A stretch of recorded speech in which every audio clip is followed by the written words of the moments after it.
Hello, crazed lunatics. It's me, Jameson, aka William, aka Willie, aka James, aka Shakespeare, aka crazy, chaotic characters. But you can just call me the soup squirrel of the soupy soup slippers filled with soup. I used to be smaller. I know, crazy. Imagine me, but like not as tall and not quite as wise. Just like squished down. Not as tall, not as big. Yes, I did used to be small. And when I was small, I used to be quite the creative person. I mean, but I was in fact so creative that I stole ideas from Pokemon.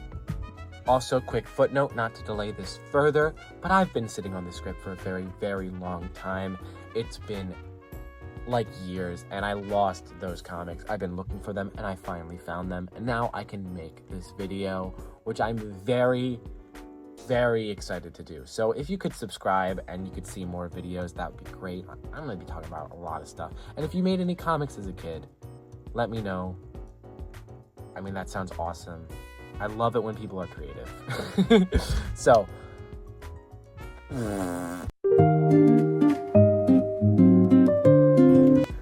when I was a kid, I made 8 comics in a world I called Traps. In this world, Professor Sheldon made a bunch of little creatures called traps, and they went berserk. And now, in order to fix his mistakes, he's hiring trap guards, people who are supposed to either tame or destroy them. Unfortunately, he can't seem to find anyone willing to do that job, so he takes anyone he can get, including children. Which may be less than moral, but Pokemon isn't moral either. So, I mean, at least I think that that's what the story is. I'm pretty sure. I didn't know what a comma was when I was a kid, and so it's pretty freaking hard to read this. The story, it's unfinished, convoluted, but let me cook. A boy named Jack, our main character, who looks like this for some reason, but only on the cover and not in most of the other places in the book, because everywhere else he looks like this. Anyway, Jack receives a pin trap, this cute little guy from the Professor Sheldon, and runs from home. Yes, he runs away from home. His journey starts by running into a parrot cage trap who sometimes has a parrot inside him and sometimes works like a spring and fights with his bulging eyeballs, which sounds terrifying. He defeats it and manages to get it to join its side. That's cool. 2 fun little tidbits though. 1, I accidentally wrote all of these books backwards like a manga without realizing. Another thing, I included little one-word hits about the next volume at the end of each comic. This one was town. Man, I wonder what the next one's going to be about. Volume 2 follows Jack in the next town over. Get it? Anyways, in Volume 2, Jack is hungry and goes to town, only to find that a lizard trap stole all the food. End quote. You don't mess with food. He sends Pin Trap and Birdcage Trap against like 3 lizard traps. And once again, we see Birdcage Trap use its bulging eyeball. And then a dragon trap attacks one of the lizard traps for seemingly no reason. And Jack attacks it with his bare fist, burning his sleeve. Badass. But the lizard trap seemingly is thankful and joins Jack. Pin Trap and Birdcage Trap destroy the Dragon Trap. Oh yeah, and Lizard Trap gives the food back. Cool. Volume 3 is where the real plot kicks in. This cover is honestly one of my favorites. I just wanted to mention that I wrote page 2 first, and then I wrote page 1. Anyway, Jack hears from a random guy that there's a gem that can grant wishes on a mountain. I can't tell you the name of the mountain, but I think it's supposed to be pronounced Hillby Mountain. So that's pretty cool. Reminds me of it being called Hillbilly Mountain, which is weird. Anyway, he starts walking toward the mountain and finds a candy corn trap in the forest, which they defeat. I do want to mention that this is the first time I used the effect of this gear stuff inside of the trap, and then I make it break and it explodes into light. So they defeat it, it explodes into shimmering lights. Hey, a hill. What a hill. That's crazy. Oh, and hey, I know where we are. There's a mountain. Wait a minute, I'm just now realizing, do they call it hill by mountain because it's a hill by a mountain? So the mountain is hill by mountain because it's by a hill? Because that's fucked up. Jack's mom is still looking for him, and they move on. The clue for the next volume is climb.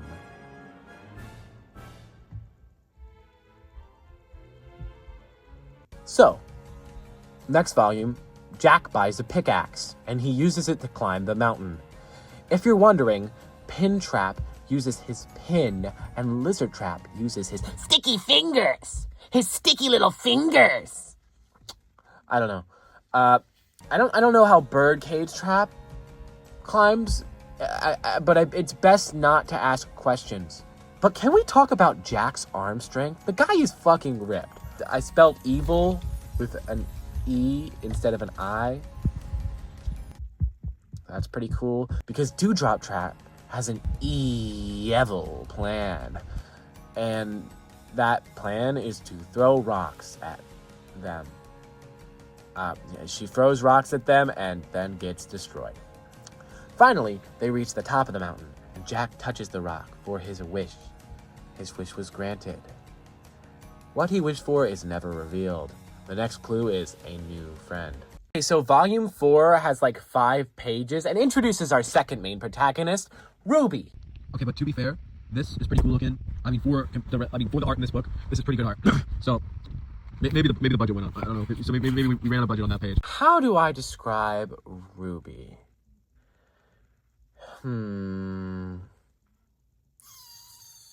I'll get back to you. Jack hears screaming and sees smoke, and ever the hero, he rushes into battle to rescue Ruby. Birdcage Trap is portrayed with a bird in him in this singular image. I just wanted to point that out. Anyway, yes, she is being attacked by a frog trap. Jack saves her, and they tame the frog and give it to Ruby. Now, how do I describe Ruby? She's like given very little development. I mean, neither is Jack, but he's like a generic Ash protagonist. But I imagine Ruby as very sarcastic. I imagine her as the type of person to like ask for a yogurt, and then if you hand them a peach yogurt, they'll fucking destroy you. Volume 6 time. Oh my goodness, we're almost done. God, it's hard to tell who is talking in this volume. All right, Ruby mentions the Fun Fest is soon, and Jack is excited because food. They go to the fair and play fair games. And Jack wins a contest with gets a free cab ride to Mount Merciless. Whoa. But most of the time, it just looks like I wrote Mount Measles. Whoa. Then there's a sad pig trap, which I called Porcupine, like pork and pine, and upine, which is the second half of, so like it's like pork, like the type of pork you eat, which is like a pig, because it's a spiky pig, right? I thought it was clever because pork, upine, get it? It's because of pork. Anyway, it's in a group of porcupines, and it's sort of upset, and it feels like it's pressured into doing bad things, I think. Listen, this one is remarkably incoherent compared to the others. The sad porcupine trap keeps saying Papa? Like Papa is what it's spelled like. It's spelled like Papa, but I'm not sure if it's the sound it's supposed to make. I think it's supposed to be pronounced like Papa, but then later it oinks. I mean, Jack is hungry, and we get this treasure of an illustration in which he's straight-faced and then super pissed when Porcupine steals food. They fight. Toad, Frog Trap, gets a good spotlight with its water spit, and Birdcage Trap again uses his bulging eyes. I like this fight because it's actually funny. Like, dude, look at this super attack that they do by all fusing together. This is peak. And they destroy like 2 filthy pigs, and the sad one joins up with Ruby. Okay, the ending of this one is super confusing. This troll-looking guy who has seen Jack becoming more powerful wants to stop him from beating traps, since they wish humans would lose to traps. Anyway, this villain guy learns that Jack is headed off to Mount Measles. Jack and Ruby enjoy the fun fest, and then they head there. The hint word is Mount Merciless. Ooh, wow. Gee, subtle. Volume 7 is definitely a D tier cover. Here are them ranked in my personal opinion. All the covers.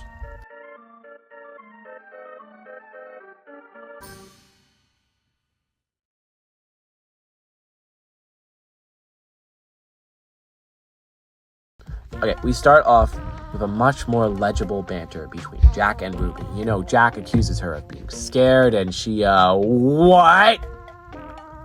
I don't remember this, but this volume starts basically like this. Haha, you're scared. My mom died a year ago today. Then Ruby starts crying, and this rando bullies the shit out of her. Hey, did you read the sign? It says no infants. Bro, what the fuck? This guy's vicious. What the hell? They legit force her to sit in the baby section, which is portrayed as gross. It's described as gross multiple times. And like, what kind of fucking sick joke was I making? Like, what the hell? This honestly feels out of character. I am appalled. Oh, and then she apologizes for crying. Like, why? It's not your fault. Feel your emotions. Feel your emotions, okay, girl? They reach the summit of the mountain and they start the climb. Jack, yet again, double fists, hammers, and just fucking pulls himself up to the top of the mountain. I don't know what Ruby's doing, honestly. Anyway, suddenly, the troll villain guy runs up to them, yelling and accusing them of coming to steal his stone. I don't know what they mean by stone. Anyway, the blue bully from earlier shows up and claims it to be his stone. He also calls the heroes poo heads. 2 out of 10. It's not clear why this ends up as a conversation about how the blue guy wants to make more traps to do his bidding. And Ruby says that traps are destroying the world. And then we learn the troll guy is a trap? He looks humanist and can talk. Everyone says what in this cool stylized way, and then I wish I did more. This is kind of awesome. This is like a really honestly cool stylized way to show how they all spoke. Then 2 other troll traps appear, and the 3 of them attack the bully. He uses Digitrap to defend himself, to no avail. Luckily, Jack sends Pin Trap and Birdcage Trap, and Ruby sends Frog Trap, and they save him. Why did you save me? You infants! Stay away! He sends Digitrap to attack Birdcage and throws Pin Trap into a rock, causing the pin on their head to pop off and them to pass out. Hey, I did the stylized text again. Nice. Meanwhile, Lizard and Porcupine continue to fight the troll traps, and we see a fake sequence where Porcupine causes a magic explosion with the help of Frog Trap, before seeing what really happened. That being that the trolls are injured, but fine. Meanwhile, Jack fixes up Pin Trap and throws him back into combat. One of the troll traps run at the blue bastard. He orders Digitrap to protect him, but he disobeys, instead flying up into the sky, never to be seen again. Just kidding. We see him later. The troll trap hits the blue bitch, and everyone else abuses the troll trap from behind and strikes. They steal its stone, and it gets away. Meanwhile, the blue motherfucker gets carried away by Digitrap, annoyed because he wants the stone, and beat up. Ruby and Jack get the stone, and they don't really seem to care. The fun fact at the end reads, the evil trap can speak because he was a failed experiment on a human. His knowledge remains the same, which is one of the reasons why he hates humans. More proof that Professor Sheldon is super fucked up.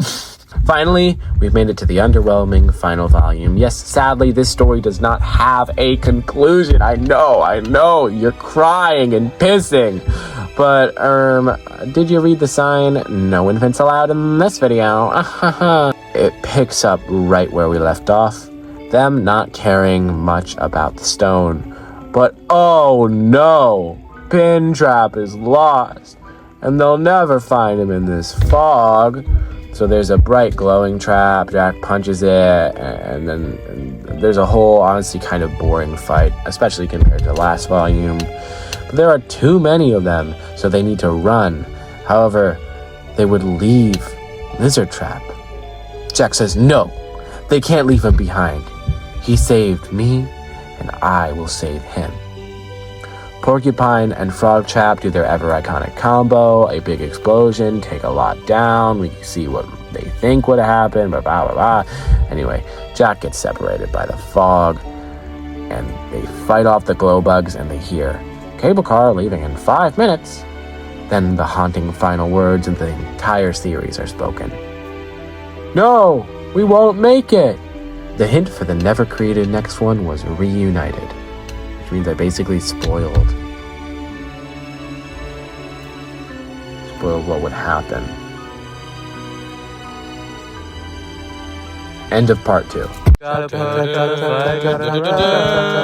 Part 3, so like what's even the fucking point? Like why would I even care at all about this? Like what's the point? What are you trying to do with this? Like this doesn't mean anything to me.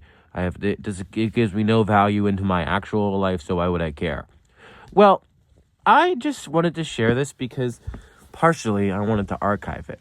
But also, partially, I do really care about this. This was one of the first times where not only was I thinking of a creative story in my head, but I was writing it down and working on it.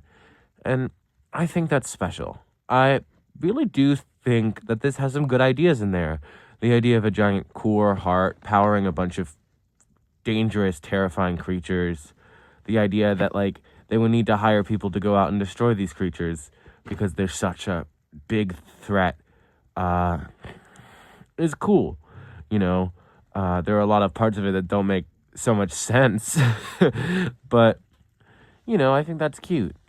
It's funny to look back at the little plot contrivances and holes and all the little things that weren't fully realized because I was a kid and just wanted the plot to happen. Plot being a bunch of fights. I don't know if I would ever revisit this, and I don't think I ever will. I did actually revisit the characters in a Pixar drawing when I was just looking for something to draw, but it's not very good, not that much better than the actual comic, let's be honest. Overall, I just sort of wanted to share this creativity, and maybe tell you guys that you should make things. Everyone starts somewhere, and you make more and more stuff, and then it gets better and better, and I think that's cool. I also saw other YouTubers make stuff about stuff they made as a kid, and that honestly inspired me to make stuff now. And I don't know why. A really big YouTube series, which I'm kind of a fan of, BFDI Teapot. I really loved that for quite a long time, was really into it, is all started from a kid's little fun thing that they made, and it did start from a comic too. It started from a comic called Total Fiery Island. So I don't know, I think it's pretty cool, and I think you guys should make stuff. Yeah, that's the video. I don't know, I don't really have a big grand statement or a grand outro, but I think that this was worth doing, and I hope you could have a few laughs along the ride of my crazy writings as a kid. So yeah, make sure to comment below if you have anything you made as a kid that you think is pretty cool, or make your own video. I think that'd be fun. But also, just subscribe and like and watch my series, Tristed Miracles. I'm really, really proud of it, and I want to work on part 4 already. Oh, it's so good. Really heating up, so give it a watch. All right. Bye-bye.